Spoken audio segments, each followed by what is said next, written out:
Hey everyone, this is Luna Barea.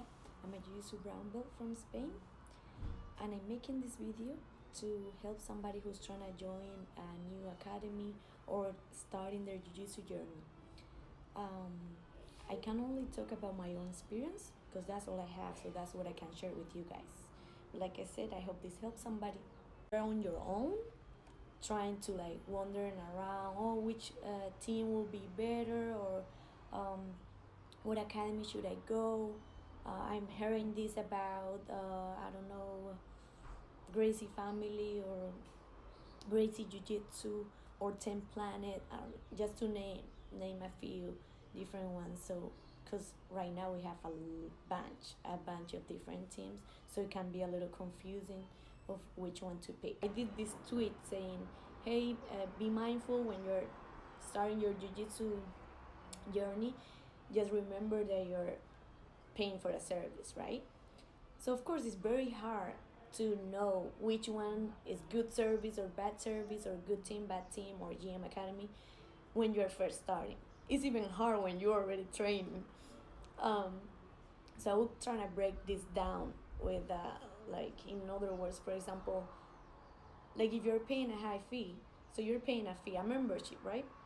Sometimes the quantity doesn't match the quality of what you're paying for, right?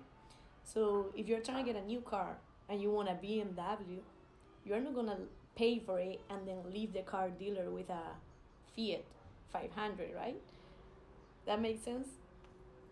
Or if you're trying to get some new sneakers and you go to the store and oh, I'm gonna pay for these sneakers. Oh, it's like Nikes, I'm paying whatever amount, and then I leave the store with flip-flops. So that's what I meant about you're paying for a service. So make sure you're getting a balance, like it's an equal between the fee that you're paying to the service that you are receiving. Like for example, if the instructor is not really paying enough attention when you need to work on your technique, or if you have a problem and you ask them, hey, can you help me with whatever is wrong, and they don't take the time to help you out, or they kind of explain it in a rush and then walk away, that wouldn't be a good service. Or if you show up and there's no classes and nobody announced it, so that type of stuff, that wouldn't be a good service. Also hygiene, like if the mat is dirty, or the bathrooms are dirty, restaurants are dirty, or if you see people walking out the mat barefoot and going to the bathroom and coming back, those aren't good signs of good service.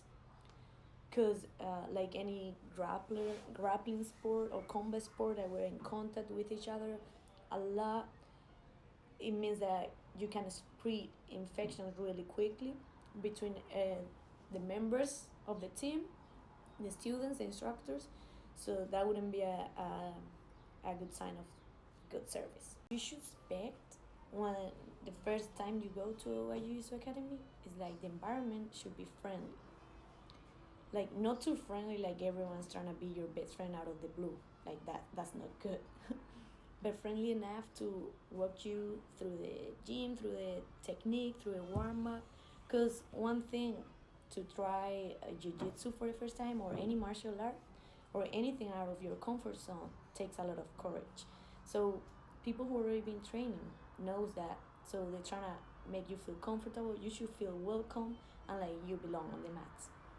Also, jiu-jitsu people like some challenge, and so they probably will want you to train so they can try new things on you to see if their techniques working, or everyone likes to have good teammates. So if they help their teammates, that means their teammate will improve, and that will help themselves improve as well. So that's first thing, like not too friendly. Another point is make sure the gym matches your goals, like whatever goal you're trying to achieve. If like you want to be a world champ, or you're trying to just be in shape, of course that will be like you still want to learn jiu-jitsu, but for different purposes. So you have to make sure you're picking the right team, and also you're communicating your instructors and your coaches where your goals are, so they can help you and guide you through your journey. Another thing I will make a really good research online first. Like I said, doing a good research on the head coach or the background of the team, like if they are a competition team, if they are self-defense oriented, or both, which would be better. And another point, you should feel free to be able to ask questions in class, like of course not like trying to interrupt the professor or the instructor in the middle of the explanation. I don't know if you have done martial arts before, but there is a heritage which is important, and you need to respect that. Like some, it can sound like common sense, but most of the time, whatever you think is common sense is not common sense for everybody. So just has that on mind. That just be respectful. And about the hierarchy, the belt rank, it doesn't mean that because you are a lower belt, you're less of the person of the other guy who is like, I don't know, brown, purple belt, or even the instructor. Having their black belt doesn't make them better person of you. So if they respect you, that would be a really big red flag.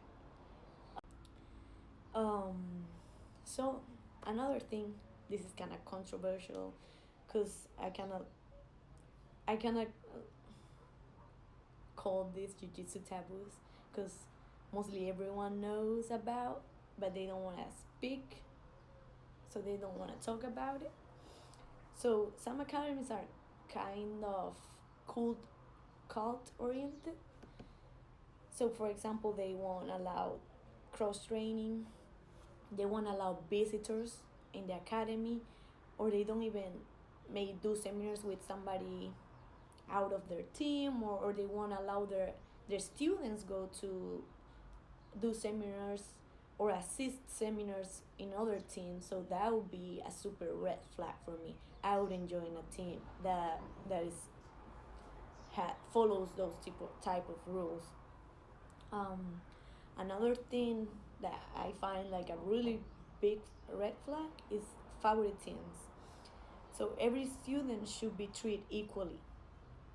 Like if you're in a class, there is like a group or like 2 people, 3 people that get like 80% of attention from the instructor. That's a really big red flag. Even if they are competitors, or they are like they don't have enough time to whatever, they cannot go every day, so whatever they go, they try to get as much as they can from the instructor. There is other ways to work through that. Like for example, they could do private lessons, or they could try to change their schedule, because it wouldn't be fair for the rest of the students that are on the mat. The only way I would agree with having favoritisms on the mat, it would be if the student has special needs, like for example they have lack of hearing, or lack of sight, or any other type of special needs, right?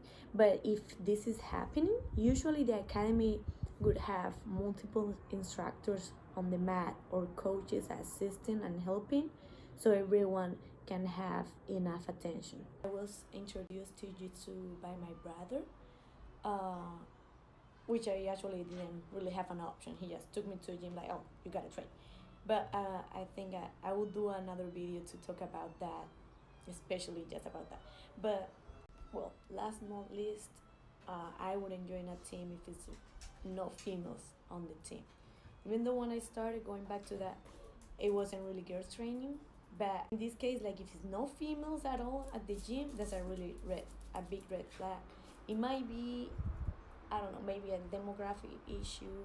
Like for example, Jiu-Jitsu here came to the States, or to the United Kingdom, so it can be hard for the girls to commute and go train. But it must be because of the gym is like really dirty. Hygiene can be a big part of that, or maybe unfortunately this case that it might be a really close-minded academy, so that's why there's no females training.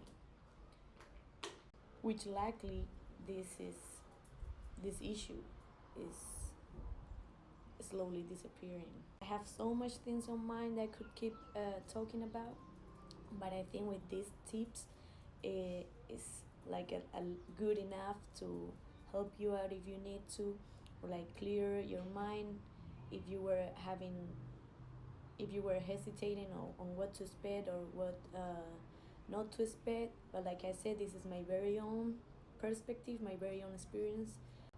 So when I first started, it was kind of a fight club, and it wasn't a really a team. But now I do have a good team, but I also have been able to visit a lot of academies. So once you go out and see the rest of the world, you learn a lot. So I take that on my own experience, and I hope it can help somebody. So see you guys soon.